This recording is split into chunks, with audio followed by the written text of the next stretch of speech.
What's up, everybody? Welcome back to my channel. This is Jayla tuning in again. I'm so sorry for the long time. So I've tried to record this video 3 times and it has not worked all 3 times. The first time I recorded it with 2 of my good friends. Looked at the camera, none of the footage got any of it. The second time I tried to record it, my camera kept going out, the battery kept dying. Then when I finally said, whatever, I'm just gonna go with it, my laptop got stolen and my SD card was in it. So I had to film the whole thing again, but that's okay. It's only up from here, and yeah.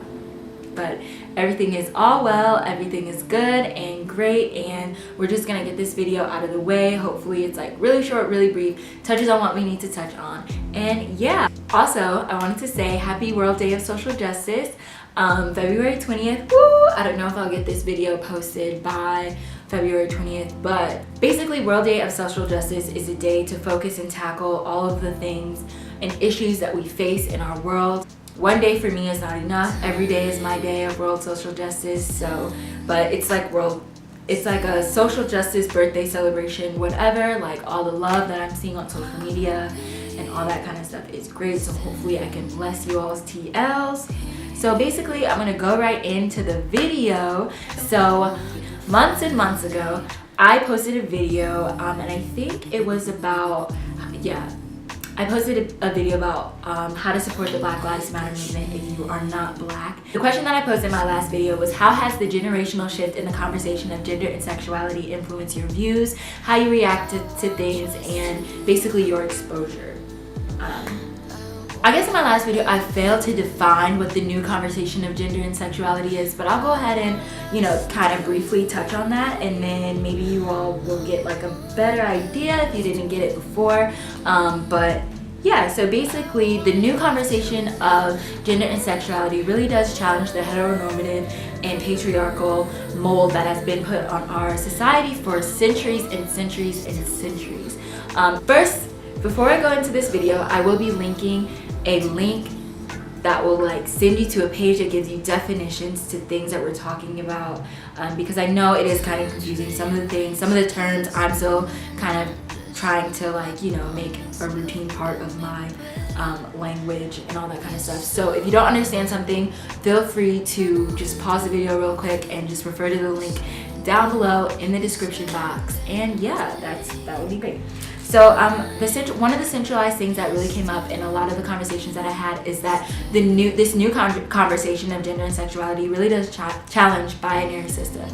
Binary systems. What do I mean by binary systems? So in terms of gender, the binary systems that have been set in place for years and years are that there is men and that there are women, and that's really all that there is. I don't think in school I ever learned about many of the other genders, when in reality there's so many different types of genders that it's crazy. Some of these genders include gender non-binary, gender non-conforming, transgender female, transgender male, cis female, cis male.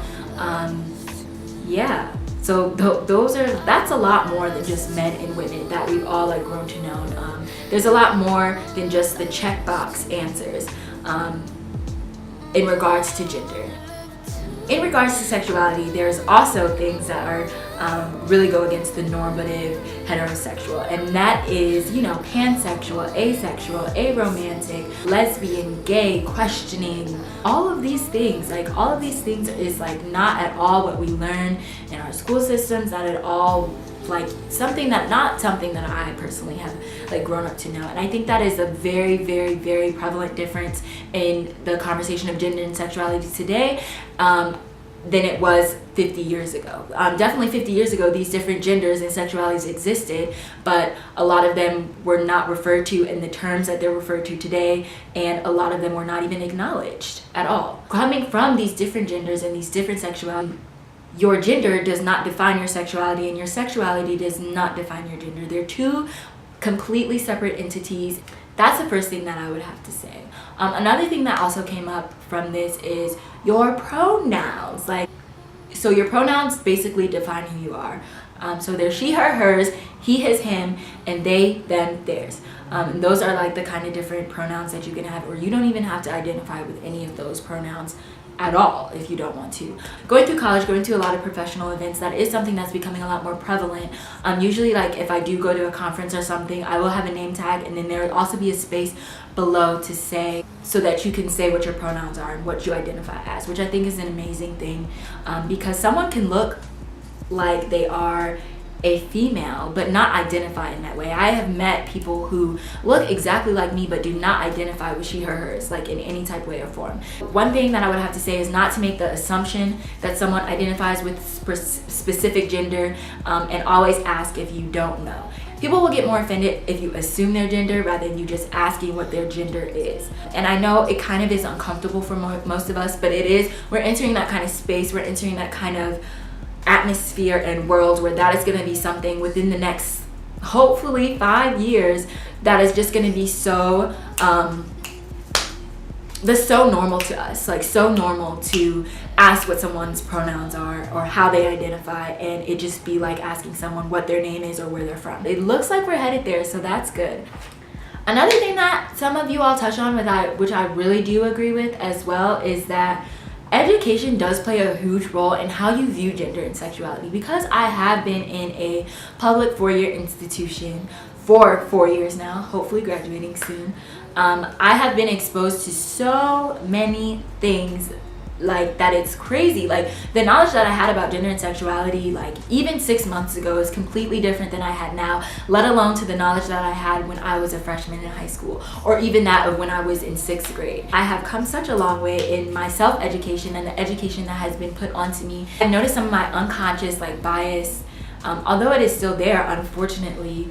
I've noticed a lot of my unconscious bias, kind of like I can catch myself when I'm thinking in that way, and being self-aware of your thoughts and the thought process that you have, and not being judgmental, and kind of being open-minded, and also considering the other identifications that are not normal. So that is something that this whole like gender and sexuality conversation has like brought onto me. And there's someone literally climbing on the roof. Oh, he's climbing into the roof. Oh, he's in the roof. Lovely. Lovely. Okay, anyways, I'm gonna go a little bit into how I have personally been affected by the conversation of gender and sexuality. I know that adaptation and evolution is real. I believe in it. I believe in Darwinism. And so I feel like my thoughts have really evolved due to the things that I've been exposed to, and I just feel like it's a great thing. Like personally for me it is. It's really helped me getting to know and understand other people's how they self-identify. It's really helped me to get to know how I self-identify, and I hope that if this is something that interests you beyond this video, that you do take the time to explore it, not only to understand others but to have a better understanding of yourself as an individual and who you are. Because I personally don't feel like you can do anything in this world unless you're comfortable with the person that you are, and knowing what your gender is, knowing what your sexuality is a very big part of that. Now if you are aligned with the normal gender and sexuality, that's great, that's amazing. And if you don't, that's great and amazing too. I don't really think it matters. It doesn't really alter your purpose in life. It doesn't really alter who you are. So enough of my rant and my self-motivation speech. I grew up very Christian, very Baptist, and I went to a Catholic high school. So growing up, all I knew really was that men marries woman and they get together and they procreate and make babies, and that was their purpose. Being on my own and not having my education being influenced by any religious beliefs, I've been introduced to things that like really do I've been introduced to things that really just don't go with that, like at all. One of the things that I have noticed is the terminology that not only I use, but the people you use around me. Years ago, I remember when I was in grade school, people would refer to transgender individuals as transvestites or he, she's, or just very derogatory terms that had very negative connotations attached to them.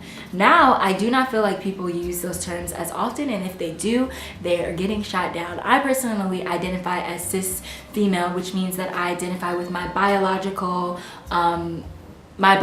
gender, which is female.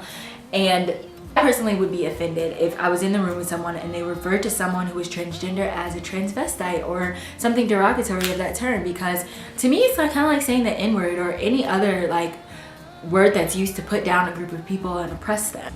Another thing that I have like come to be aware of is bathrooms. Something as simple as bathrooms. Like when I was growing up, there was girls' bathroom, boys' bathroom. Like there was no combined bathrooms. But now growing up, like we have these things called gender neutral bathrooms, which for some people, they don't really understand how important it is to have gender neutral bathrooms, because something that I have the privilege of going to the bathroom because I identify as cis female is going to the bathroom and not having to feel judged when I walk into the bathroom, not having to feel like I need to choose between a male and a female restroom. I could just go to the bathroom. It's like something so simple that I have the privilege of doing that someone who identifies as transgender does not have that leisure. They don't have that security and comfort when doing something as simple as using the toilet.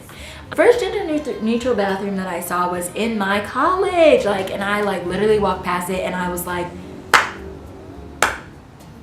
I was so happy that we have a gender neutral bathroom. I personally think that my acceptance of there being a such thing as gender neutral bathrooms is because I have a consideration for others who don't identify with what I identify as. Even though I can go to the bathroom carefree, I know there's not a lot of people who can go to the bathroom carefree, which should be just which should just be something you shouldn't have to worry about. Another thing that has developed from my knowledge and awareness of gender and sexuality is the way that I talk, the way that my language is. I try to make sure that I use very inclusive language when referring to people in a group. For example, I work as a server in a restaurant, and if I walk up to a group of what I think is women at a table, instead of saying, "Hello, how are all of you ladies doing today?" I say, "Hello, how are you all doing today?" Just because you don't want to assume. These are not tools that I'm saying for everyone to use. I'm not saying that you have to have the same views as I do, but personally for me, studying gender and sexuality has really opened my eyes to show me that there are people that are different than me, and people that are different from me and still being oppressed and being put into oppressive systems. I have noticed that my education has really helped me to learn more about gender and sexuality, be more open-minded, accepting, and receptive to the things that I learned about gender and sexuality. It is confusing as what. I still don't know half the terms sometimes. When people are talking about stuff, I still have to look stuff up because I don't understand. But I also feel like it's not my place to understand. It's my place to understand who I am as an individual, how I identify as an individual, and to respect those who identify in a different way or in the same way as I do. That's all I know. So it could be as confusing as a jigsaw puzzle, but I feel like me being respectful and me kind of overcomes that, confusion. Although as a society, we've seen a lot of growth in the conversation of gender and sexuality, there is still so many stigmas, still so many issues in our society that are centered around gender and sexuality. And that is just something that's so deeply rooted that it's going to take a lot more. It's going to take a lot unraveling of every individual in this world to kind of overcome and realize. So a lot of these dilemmas can be tackled separately in their own videos, and I can talk about them for days and days. If you want me to, really let me know. Transgender women are one of the most oppressed groups in the world right now. More specifically, Black transgender women. We do have cases such as Andrea Jenkins, who is the first openly transgender female, and she's Black, to be elected into a public office in Minneapolis. On the other side of that, there's cases where 75% of transgender or gender non-conforming violences are against women. That is definitely something to keep in mind. When it comes to race and gender and sexuality, I can only speak for I'm not going to speak for all of the Black community, but kind of some of what I've experienced and kind of the stigma in the Black community with being anything besides heterosexual or identifying with your biological gender is very frowned upon, very shunned upon, very.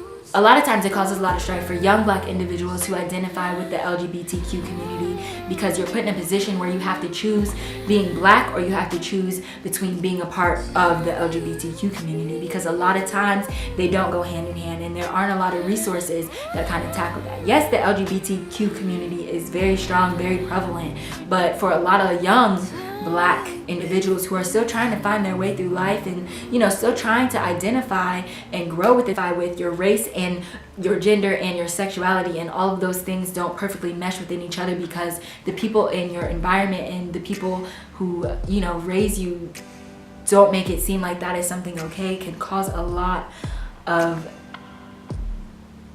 I don't know, it can cause a lot on someone as an individual. The other thing that I would like to touch on is social class and gender. So I know all of y'all know Caitlyn Jenner, Kardashians, whatever. Caitlyn Jenner has been glorified for his transformation from male to female. However, for someone growing up in a poverty-stricken neighborhood of someone of middle or lower class, them identifying as a different gender could make them face so much discrimination to the point where it could be the end-all be-all of them getting a job and them not getting a job. The last thing that I want to touch on is the healthcare system and gender and sexuality. People who identify not along the normative gender and sexuality that our society has set in place do feel very uncomfortable going to their healthcare providers for little things because of the unconscious bias and sometimes conscious bias that their healthcare providers do have. Disparities that come along with individuals who identify differently than everyone else are tremendous. And I personally believe that health is a human right. It is not a privilege that you should be granted. Okay, I think that that's all of my ranting for today, all of my ranting for that topic. I want to thank you all so much for listening to me talk. This is so liberating for me. You have no idea. If you would like for me to go in depth with any of the subtopics that were mentioned throughout this conversation, please let me know. Comment on my Facebook page or my Instagram and we can talk about it, or DM me, or whatever you want to do. I love talking about this stuff. The topic and question for the next video is going to be, how has the sexualization of women in today's media challenged the double standards and stigmas that have been placed on us for years? Do you think that is going to affect us negatively, positively, or does it really even matter? I'll see you in my next video. Don't forget to subscribe and share with anyone that you think that needs to hear this video. Okay, thank you so much.